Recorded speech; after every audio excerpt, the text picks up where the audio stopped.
Good morning, good afternoon, good evening. Welcome back for another video. In today's video, we're going to take a look at Rocket Pool, aka RPL, and ask the question, would I buy or should you buy RPL in the bear market? Not financial advice. This is installment 80 of 1001. As always, you can see a link to every video in the playlist of the Would I Buy playlist in the description of this video. And if you like this content, smash up that like button, subscribe to the channel, and leave a comment in the comment section. But let's go ahead and dive right on into this. Would I buy Rocket Pool in the bear market?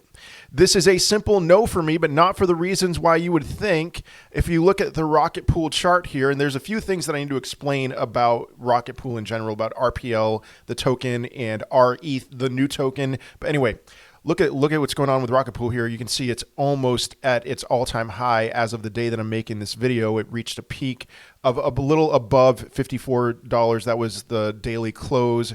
It wicked a little bit higher than that, reached a bear market bottom in the summer of $8. That would have been the time to buy. But then what happened? Well, ETH 2.0 launched and Rocket Pool has come alive, because that's exactly what Rocket Pool is for. And now, yeah, it is climbing dramatically. Maybe there's a good opportunity for short-term plays here. But as far as buying for the purpose of this series, buying low and selling high at a, hopefully a certain level of X returns, there's other places that I'm going to look, but I do want to draw your attention to just Rocket Pool in general.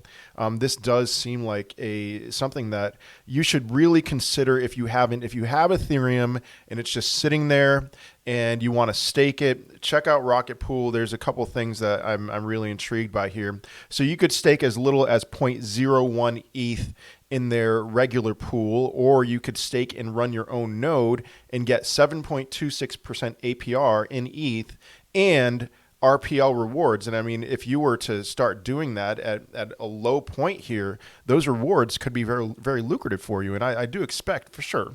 I mean, Rocket Pool is going to put in a higher high at some point than what it did in the fall of 2021.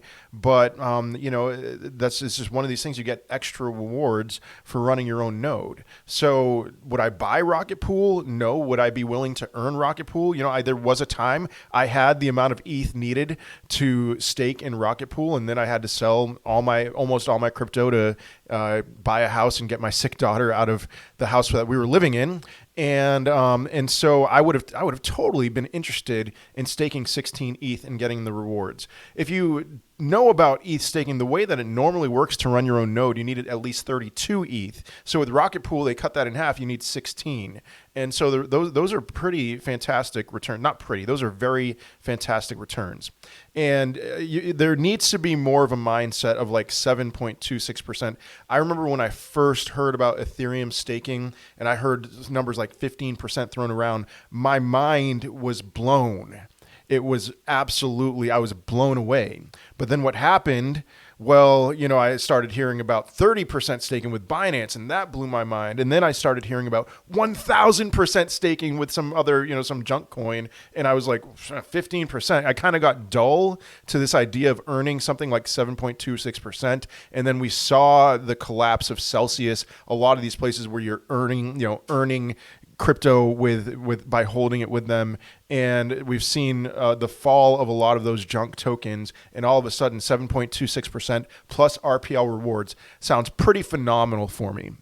And they can do that by it's all pooled with them, and the more you have pooled, the better returns that you can gain. There is an incentive for Rocket Pool to do this. Now, there is one thing that I need to draw out, and if you go to coinmarketcap.com, you can see a note at the top here. Rocket Pool has migrated to a new contract address, et cetera, et cetera. Read more here, and what you'll find is that this is becoming more obsolete. It is correlating with the price right now because Rocket Pool holders are supposed to be migrating to the new address, but there's no time limit on that. And so right now we see a cryptocurrency in Rocket Pool that is correlating with the new cryptocurrency, RETH, and you can see the price is almost the same.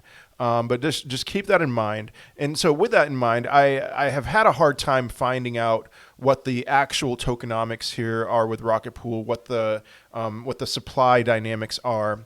But at the same time, it's one of these things where it's like, if you are not buying this, but you're earning it, then you really shouldn't be concerned. My assumption is that this is going to be inflationary into perpetuity. I've seen a cap of 29 million. I just can't have it make sense in my mind. But that's something that this is just a primer. Do your own research on that if this is something you're interested in doing. But really not much else. If I don't have tokenomics to dive into, I would say that there really isn't much else to talk about aside from Rocket Pool sounds really great to me. Not for buying low and selling high at this point, especially given how much higher it's gone over the last month or so, but it's something worth looking into for sure. And so I'd love to hear your thoughts, especially if you're staking with Rocket Pool. How's that going? But yeah, let me know. Would you buy Rocket Pool right now or in the bear market? Love to hear that. And otherwise, I will see you in another video. Peace.